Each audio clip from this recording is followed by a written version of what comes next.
UP में आज थमेगा चौथे चरण का चुनाव प्रचार। 23 फरवरी को 9 जिलों की 59 सीटों पर मतदान होगा। यूपी में अब चौथे फेज के चुनाव पर सभी राजनीतिक पार्टीज की नजर। चुनावी मैदान में 624 उम्मीदवार। यूपी में अब चौथे फेज के चुनाव पर सभी राजनीतिक पार्टियों की नजर। 60 सीटों पर बुधवार को वोटिंग होगी। यूपी की सत्ता में अवध की काफी अहमियत है। राम मंदिर के मुद्दे के अलावा सीटों की गणित भी रोचक है। अवध में कुल 21 जिले हैं, जिसमें कुल 118 सीटें आती हैं। चौथे चरण के प्रचार के आखिरी दिन दिग्गज झोंकेंगे अपनी पूरी ताकत। अमित शाह, सीएम योगी, अखिलेश यादव और मायावती करेंगे चुनाव प्रचार। गृह मंत्री अमित शाह आज यूपी में धुआंधार प्रचार करेंगे। यूपी के 4 जिलों में प्रचार करेंगे। बीजेपी उम्मीदवारों के लिए वोट मांगेंगे। अमित शाह दोपहर में सबसे पहले पीलीभीत का दौरा करेंगे। शाह सीतापुर में जनसभा को संबोधित करेंगे। शाम 4 बजे अमित शाह बाराबंकी जाएंगे। बाराबंकी की जनता को संबोधित करेंगे। शाम 7 बजे वाराणसी में संगठनात्मक बैठक करेंगे। स्मृति ईरानी आज यूपी में ताबड़तोड़ रैली करने वाली हैं। प्रयागराज में रैली करेंगी। बीजेपी प्रत्याशी के लिए वोट की अपील करेंगे।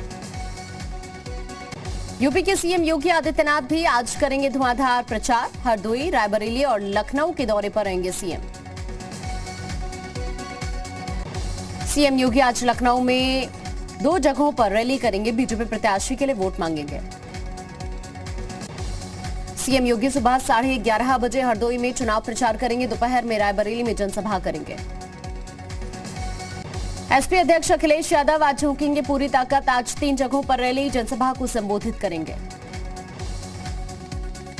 अखिलेश यादव आज हरदोई, रायबरेली का दौरा करेंगे। सबसे पहले हरदोई में जनसभा करेंगे। अखिलेश यादव आज सुल्तानपुर और अमेठी भी जाएंगे। एसपी प्रत्याशी के लिए चुनाव प्रचार करेंगे। पार्टी के लिए वोट की अपील करेंगे। प्रियंका गांधी का लखनऊ में आज दौरा है। बीकेटी विधानसभा में जनसंपर्क अभियान करेंगी। पार्टी के लिए प्रचार करेंगे। पीएसपी सुप्रीमो मायावती आज प्रयागराज का दौरा करेंगे। जनसभा को संबोधित करेंगी। पार्टी के उम्मीदवारों के लिए प्रचार करेंगे। यूपी बीजेपी ने एक बार फिर ट्वीट कर अखिलेश पर निशाना साधा। तस्वीर को शेयर कर लिखा, तुष्टीकरण में अंधे बबुआ का चेहरा बेनकाब हो गया है। यूपी बीजेपी ने ट्वीट कर अखिलेश पर सवाल खड़े किए। लिखा, आतंकी के अब्बाजान बबुआ के करीबी निकले। आखिर क्या है सपा के मंसूबे। लखनऊ में अनुराग ठाकुर ने भी अखिलेश पर हमला बोला। कहा, आतंकी का अब्बूजान समाजवादियों का भाईजान, इसीलिए बंद है अखिलेश जी की जुबान। समाजवादी पार्टी के स्टार प्रचारक लिस्ट में शिवपाल यादव और डिंपल यादव की एंट्री। बाकी चरणों में प्रचार करेंगे। एसपी ने 30 स्टार प्रचारकों की लिस्ट जारी की। शिवराज सिंह ने कहा, अखिलेश यादव जिसके भी साथ चुनाव लड़े उसका बंटाधार किया, चाहे वो बीएसपी रही हो या फिर कांग्रेस। जयंत और अखिलेश के गठबंधन पर भी शिवराज का तंज। कहा, इस चुनाव में जयंत चौधरी भी अखिलेश के साथ हैं, उनका भी बंटाधार होगा। यूपी के उन्नाव में बोले पीएम मोदी, हर तरफ बीजेपी की लहर है। पहले 2 चरणों में यूपी की जनता ने बीजेपी को आशीर्वाद दिया। तीसरे चरण में रिकॉर्ड टूट रहा। पीएम मोदी ने एसपी पर निशाना साधा। कहा, पहले माफिया सरकार चलाते थे, माफिया मंत्रिमंडल का हिस्सा हुआ करते थे। उन्नाव से पीएम मोदी ने करहल पर निशाना साधा। कहा, जिस सीट को ये लोग सबसे सुरक्षित मानकर बैठे थे वो भी हाथ से निकल रही है। पीएम मोदी का अखिलेश पर जोरदार हमला। कहा, थोता चना बाजे घना। पहले 2 चरणों में हार के बाद भी देख रहे हैं जीत के सपने। यूपी के लोग योगी जी को ही लाएंगे। यूपी के हरदोई में आतंकवाद को लेकर पीएम मोदी ने एसपी पर निशाना साधा। कहा, एसपी की तार आतंकियों से जुड़े। आज एसपी लीपापोती कर रही है। पीएम मोदी ने कहा, अहमदाबाद ब्लास्ट में सारे बम साइकिल पर रखे हुए थे। कुछ सियासी दल आतंकियों पर मेहरबान। एसपी ने आतंकियों से केस वापस लिए। पीएम मोदी ने रैली में उठाया आतंकवाद का मुद्दा। कहा, अहमदाबाद में कई बम धमाके हुए, मैं उस दिन को भूल नहीं सकता। धरती खून से लाल हो गई थी। पीएम मोदी ने कहा, पहले हर दूसरे तीसरे दिन दंगे होते थे। पहले वो हमारे त्योहारों को रोकते थे। 10 मार्च को जनता जवाब देगी। पीएम मोदी का समाजवादी पार्टी पर निशाना। कहा, पहले माताएं बहनें परेशान थी। कट्टा और सट्टा वालों को खुली छूट थी। माफियावाद हावी था। यूपी के प्रतापगढ़ में राजनाथ सिंह ने सीएम योगी की तारीफ की। कहा, यह कहने में मुझे कोई संकोच नहीं कि योगी आदित्यनाथ मुझसे बेहतर और अच्छे मुख्यमंत्री रहे हैं। यूपी के लखीमपुर में सीएम योगी ने चुनावी जनसभा की। कहा, एसपी के समय में बिजली नहीं आती थी, अब यूपी में 24 घंटे बिजली आती है। सीएम योगी ने कहा, बीजेपी की सरकार में लोगों को मुफ्त टीका लगा, गरीबों को मुफ्त राशन मिल रहा है। टीके को लेकर दुष्प्रचार किया गया। लखीमपुर में सीएम योगी ने अखिलेश पर निशाना साधा, कहा एसपी से जुड़े आतंकियों की तार अखिलेश चुप क्यों हैं? चुनावी घमासान के बीच अखिलेश यादव का सीएम पर तंज, कहा दूसरों का नाम बदलने वाले का नाम बदल गया। एक अंग्रेजी अखबार ने उनका नाम बाबा बुलडोजर रख दिया। अखिलेश यादव ने जीत का दावा करते हुए कहा, तीसरे चरण तक बीजेपी शून्य हो गई है और चौथे चरण के चुनाव में बूथों पर बीजेपी के भूत नाचेंगे। अखिलेश यादव का बीजेपी पर हमला, कहा काका यानी काले कानून चले गए तो बाबा भी चले जाएंगे। अखिलेश यादव ने यूपी विधानसभा चुनाव को बेहद अहम बताया, कहा यह चुनाव न सिर्फ लोकतंत्र बचाने का बल्कि संविधान बचाने का चुनाव है। समाजवादी पार्टी सुप्रीमो ने बीजेपी पर महंगाई बढ़ाने का आरोप लगाया, कहा अगर बीजेपी की सरकार बनी तो पेट्रोल 200 रुपए प्रति लीटर बिकेगा। यूपी के रण में बीजेपी के चुनाव प्रचार को धार देने पहुंचे एमपी के सीएम शिवराज। देवरिया में चुनावी जनसभा को संबोधित किया। अखिलेश यादव की तुलना औरंगजेब से की।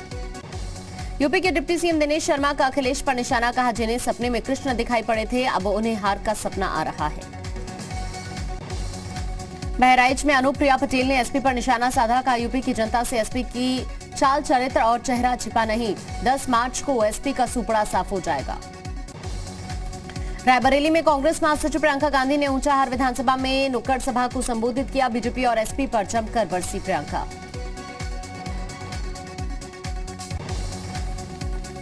रायबरेली में प्रियंका गांधी ने बीजेपी पर निशाना साधा, बोली ये सरकार अपनी सुरक्षा चाहती है, किसी भी हालत में सत्ता में रहना चाहते हैं। हाराबंकी में अखिलेश यादव के कार्यक्रम में दिखा एसपी कार्यकर्ताओं का हुड़दंग, तोड़ डाली दर्जनों कुर्सियां। यूपी के मैनपुरी में बीजेपी और एसपी कार्यकर्ताओं की भिड़ंत, लात घूंसों के साथ पथराव और गोली चली। एक युवक गोली लगने से जख्मी, जांच में जुटी है पुलिस। यूपी के चुनावी दंगल के बीच हिजाब पर सियासत जारी, ओवैसी बोले मैं किसी का गुलाम नहीं हूं, मैं टोपी भी पहनूंगा और दाढ़ी भी रखूंगा और मेरी बेटी भी हिजाब पहनेगी। यूपी के उन्नाव में बहुजन समाज पार्टी का बीजेपी पर निशाना, पार्टी महासचिव सतीश चंद्र मिश्र बोले बीजेपी राम के नाम पर राजनीति करती है। सैफई में सपा संरक्षक मुलायम सिंह यादव ने मतदान किया। नेताजी ने व्हील चेयर पर बैठकर मतदान किया। यूपी विधानसभा के लिए एसपी मुखिया अखिलेश यादव ने मतदान किया। अखिलेश यादव ने सैफई में वोट डाला। सैफई में डिंपल यादव ने भी मतदान किया। वोटिंग के बाद डिंपल यादव ने कहा चुनाव में समाजवादी पार्टी के पक्ष में माहौल है। सैफई में सपा के महासचिव रामगोपाल यादव ने मतदान किया। समाजवादी पार्टी की सरकार बनने का दावा किया। तीसरे चरण के मतदान के बीच सपा नेता रामगोपाल यादव का दावा, कहा कुछ जिलों में बीजेपी नहीं जीतेगी कोई भी सीट। करहल में एसपी सिंह बघेल को बलि का बकरा बनाया।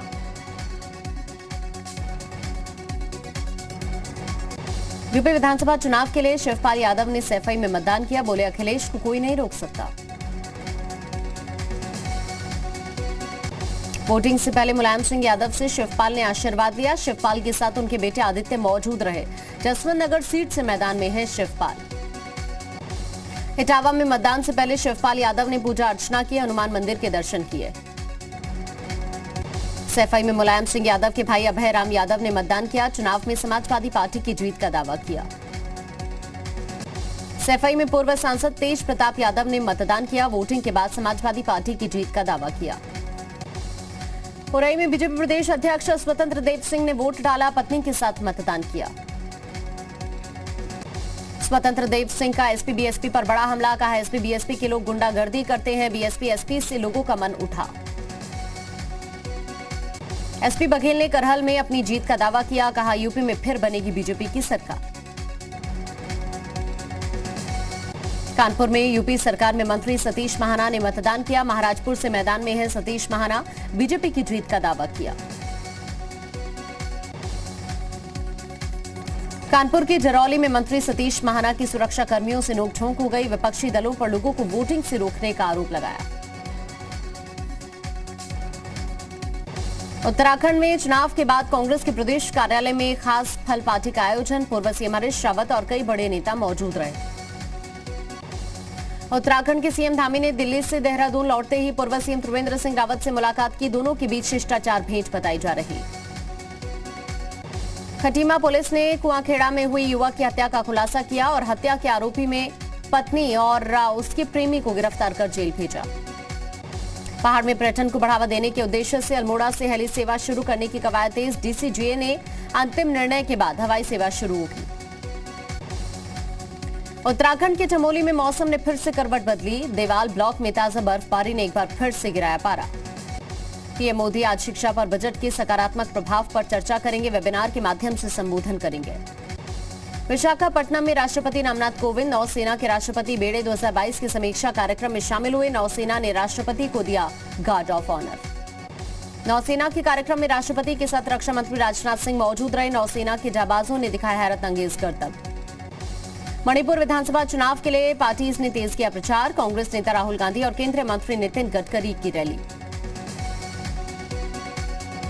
चारा घोटाले के 5वें केस में आज सजा का ऐलान। ऑनलाइन होगी कार्रवाई। लैपटॉप से सजा सुनेंगे लालू। कर्नाटक के शिवमोगा में बजरंग दल के कार्यकर्ता की हत्या। 26 साल के हर्षा को चाकुओं से गोदा। हिजाब के खिलाफ लिखी थी पोस्ट। रूस यूक्रेन विवाद को लेकर बातचीत का दौर जारी। आज अमेरिका, फ्रांस और जर्मनी के नेताओं से मुलाकात हो सकती है। फ्रांस और रूस के विदेश मंत्रियों की भी बैठक होगी। भारतीय दूतावास ने यूक्रेन में रह रहे नागरिकों के लिए नई सलाह जारी की। कहा, अगर जरूरत ना हो तो छोड़ दे यूक्रेन। राजनयिकों के परिवार वालों को देश वापस लौटने की सलाह। रूस यूक्रेन तनाव के बीच यूक्रेन के विदेश मंत्री का बड़ा बयान। पश्चिमी देशों को रूस पर कई प्रतिबंध लगा देने चाहिए। अमेरिका के उपराष्ट्रपति कमला हैरिस ने यूक्रेन को जल्द और मदद मुहैया करवाने के लिए कहा। इससे पहले अमेरिका ने 650 मिलियन के हथियार और $1 बिलियन का लोन दिया था।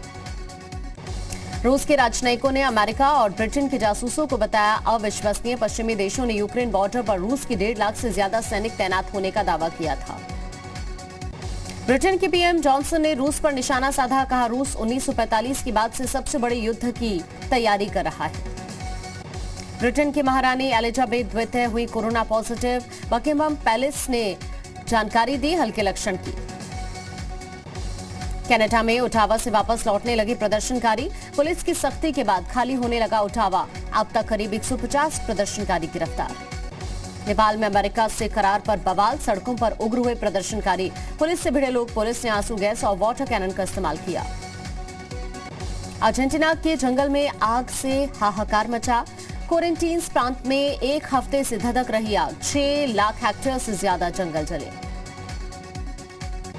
तीसरी टी20 में टीम इंडिया की जीत। वेस्टइंडीज को 17 रन से हराया। टी20 सीरीज की clean sweep.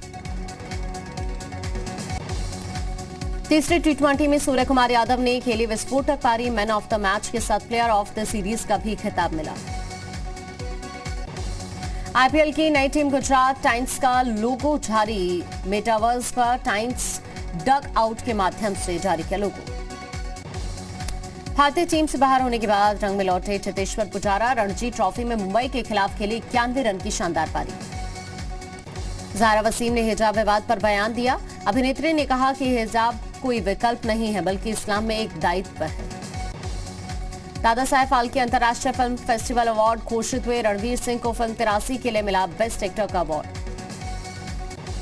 Dada Saheb award festival का आयोजन मुंबई में हुआ, जिसमें कृति सेनन ने मिमी फिल्म के लिए बेस्ट एक्ट्रेस का अवार्ड जीता।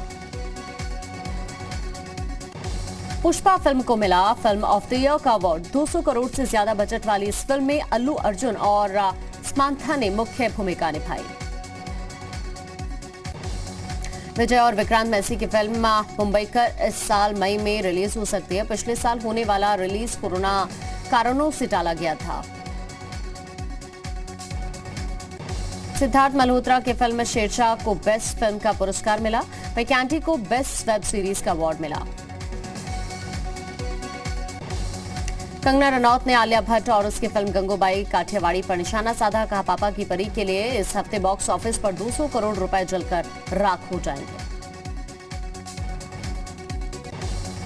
फरहान अख्तर की शादी में ऋतिक रोशन ने धमाकेदार डांस किया। फरहान और ऋतिक अपनी ही फिल्म जिंदगी न मिलेगी दोबारा के सेनोरिटा पर नाचते हुए नजर आए।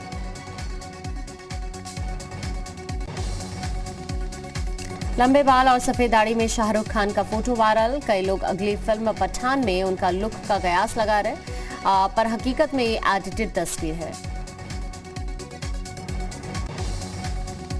ऑनर किलिंग पर आधारित फिल्म लव हॉस्टल इस हफ्ते रिलीज हो जाएगी। दिखेगा विक्रांत सान्या का देसी रोमांस। 25 फरवरी को OTT प्लेटफॉर्म पर रिलीज होगी।